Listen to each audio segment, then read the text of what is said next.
যদি কোনো বাবা মা এরকম কোনো বৃদ্ধকেও না পেত মেয়েকে বিয়ে দেওয়ার জন্য, সেক্ষেত্রে সেই বাবা মা তার মেয়েকে বিক্রি করে দিত পতিতালয়ে। মেয়েকে বিক্রির টাকায় চলত সংসার। এরকমই এক কাহিনী অবলম্বনে সুনীল গঙ্গোপাধ্যায় রচনা করেছিলেন না পাঠানো চিঠি।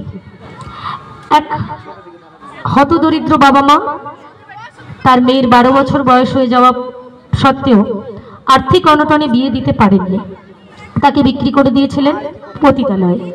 পতিতালয় থেকে আস্তে আস্তে জীবন সংগ্রাম করতে করতে একদিন মেয়েটা তার মায়ের উদ্দেশ্যে চিঠি লিখল, কিন্তু সেই চিঠি তার মায়ের কাছে সে পৌঁছতে পারল না।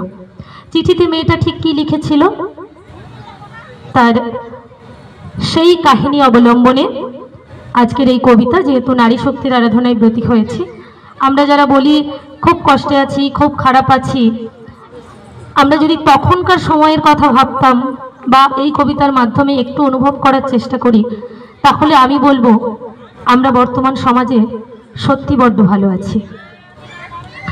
আর প্র্যাকটিসের অভাবে আমার মুখস্থ নেই, আমি দেখে দেখেই পাঠ করছি সুনীল গঙ্গোপাধ্যায়ের লেখা না পাঠানো চিঠি। মা, তুমি কেমন আছো?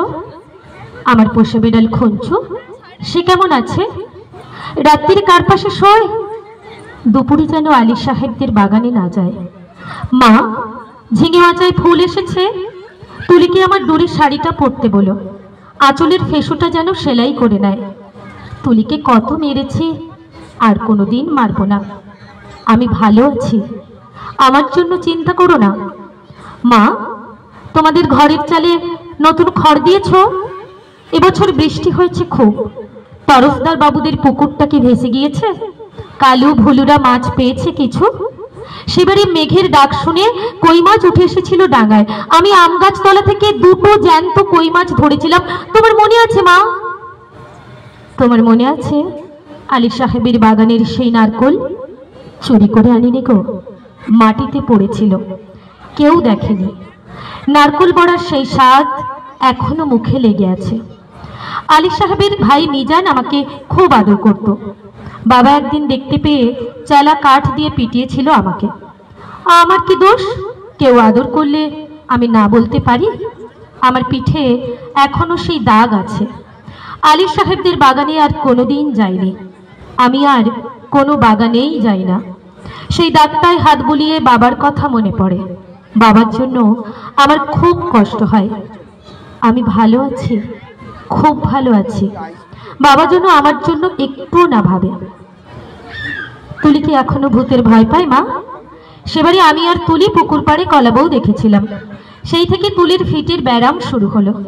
দাদা সেই কলা গাছটা কেটে ফেললো।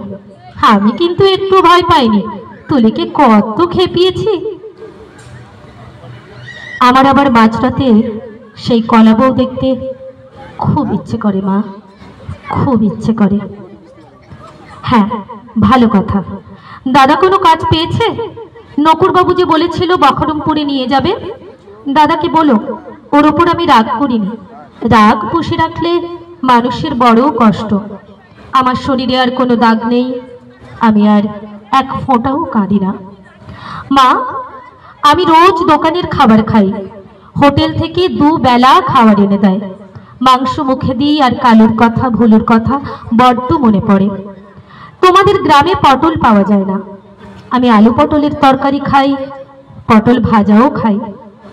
হোটেলে কিন্তু কখনো শাক রান্না হয় না। পুকুর পাড় থেকে তুলি আর আমি তুলে আনতাম কলমি শাক। কি ভালো, কি ভালো, বিনা পয়সায়। আমার ভাগ্যে আর কখনো শাক জুটবে না। জোর হাওয়া দিলে তাল গাছের পাতা সরসর করে, ঠিক বৃষ্টির মতন শব্দ হয়। এই ভাদ্র মাসে তাল পাকে, টিপ টিপ করে তাল পড়ে। বাড়ির তাল গাছ দুটো আছে তো। কালু তালের বড়া খেতে বড় ভালোবাসে, একদিন বানিয়ে দিও।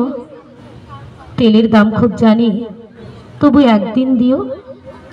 আমাকে বিক্রি করে দিয়ে 6000 টাকা পেয়েছিলে, তা দিয়ে একটা গরু কেনা হয়েছে তো। সেই গরুটা ভালো দুধ দেয়।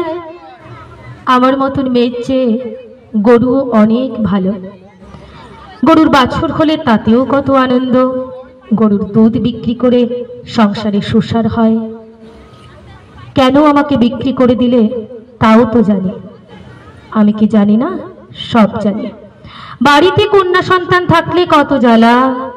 দুবেলা ভাত দাও রে, জামা কাপড় দাও রে, বিয়ের জোগাড় করো রে, পাড়ার মোড়ে হাবলু শ্রীধর মিজানদের থাবা থেকে মেয়েকে বাঁচাও রে। আমি কি বুঝি না? সব বুঝি। কেন আমায় বিক্রি করে দিলে তাও তো বুঝি। সেই জন্যই তো আমার কোনো রাগ নেই, অভিমান নেই। আমি তো ভালোই আছি, খেয়ে পড়ে আছি। তোমরা ওই টাকা দিয়ে ঘর বাড়ি সারিয়ে নিও ঠিকঠাক। কালু ভুলুকে স্কুলে পাঠিও, তুলিকে ব্রজেন ডাক্তারের ওষুধ খাইও। তুমি একটা শাড়ি কিনো আর বাবার জন্য একটা ধুতি। দাদার একটা ঘড়ির শখ খুব জানি, তা কি আর ও টাকায় কুলবে? একদিন কি হলো জানো মা? আকাশে খুব মেঘ করেছিল, দিনের বেলা ঘুরঘুরটি অন্ধকার। খুব ইচ্ছে হলো ট্রেনে চেপে বসলাম। স্টেশনে নামিয়ে দেখি একটি মাত্র রিক্সা ভ্যান। খুব ইচ্ছে হলো একবার তোমাদের বাড়িটা দেখে আসি। রত্তলের মোড়ে আসতেই কারা যেন চেঁচিয়ে উঠলো, কে যায় কে যায়? দেখি যে হাবলু শ্রীধরদের সঙ্গে বসে তাস খেলছে দাদা। আমাকে বলল, হারাম জাদি, কেন ফিরে এসেছিস?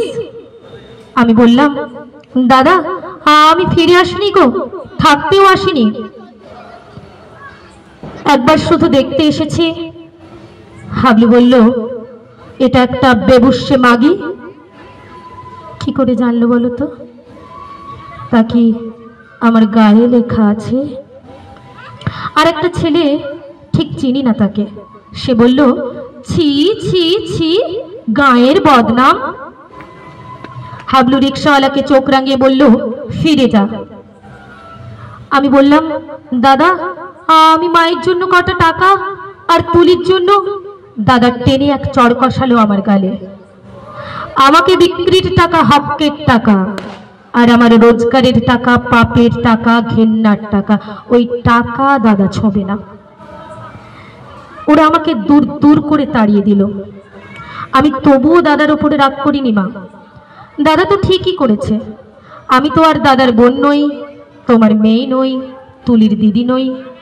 আমার টাকা নিলে তোমাদের সংসারে অকল্যাণ হবে। না না, আমি চাই তোমরা সবাই ভালো থাকো। গরুটা ভালো থাকুক, তাল গাছ দুটো ভালো থাকুক, পুকুরে মাছ হোক, খেতে ধান হোক, ঝিঙে মাচায় ফুল ফুটুক। আর কোনোদিন ওই গ্রাম অপবিত্র করতে যাব না আমি। মা তুমি জানো, আমি রোজ খাট বিছানায় শুই, নীল রঙের মশারি, মাথার উপর বন বন করে পাখা ঘোরে, দোরগোড়ায় পাপোশ, দেওয়ালে মাদকগার ছবি, আলমারি ভর্তি কাঁচের গেলাস। আর এখানকার মোড়ের কুকুরগুলো সারা রাত ঘেউ ঘেউ করে। তাহলে বুঝছো কেমন আরামে আছি আমি। আমি আর তোমার মেয়ে নই, তবু তুমি আমার মা। তোমার আরো ছেলে মেয়ে আছে জানি, কিন্তু আমি আর মা পাবো কোথায়? সেই জন্যই তোমাকে এই চিঠি লিখছি মা। তোমার কাছে আমার একটা খুব অনুরোধ আছে, তুলিকে একটু যত্ন করো। ও বেচারি বড় দুর্বল। যতই অভাব হোক তবু তুলিকে তোমার পায়ে পড়ি মা। তুমি বাবাকে বুঝিয়ে বলো, তুলিকেও যেন আমার মতন আরামের জীবনে না পাঠায়। যেমন করে হোক তুলির একটা বিয়ে দিও। ওর একটা নিজস্ব ঘর সংসার, একজন নিজের মানুষ। আর একান্তই যদি ওর বিয়ে দিতে না পারো, ওকে বলো গলায় দড়ি দিয়ে মরতে। মরলে ও বেঁচে যাবে মা, মরলে তুলি বেঁচে যাবে। না না, হে কি অলক্ষণে কথা বলছি আমি। তুলি বেঁচে থাকুক, আর সবাই বেঁচে থাকুক। হে ভগবান, গরিবের মেয়ের কি বিয়ে না হলে বাঁচতে পারে না? বিয়ে না হলেই তাকে গ্রামের সবাই ঠোকরাবে। দুপায়ে জোর হলে তুলি কোথাও চলে যাক, মাঠ পেরিয়ে, জলা পেরিয়ে, জঙ্গল পেরিয়ে, আরো দূরে, আরো দূরে, আরো দূরে। এমন জায়গা নিশ্চয়ই কোথাও আছে, কোথাও না কোথাও নিশ্চয়ই আছে, যেখানে মানুষেরা সবাই মানুষের মতন, আঁচড়ে দেয় না, কামড়ে দেয় না, গায়ে ছ্যাঁকা দেয় না, লাথি মারে না। যেখানে একটা মেয়ে শুধু মেয়ে নয়, একজন মানুষের মতন বাঁচতে পারে। মা তুমি আমার মা। আমি হারিয়ে গেছি অনেক আগে। তুলিকে তুমি, তুলি যেন আমার মতন না হয় মা, তুলি যেন আমার মতন না হয়। নমস্কার।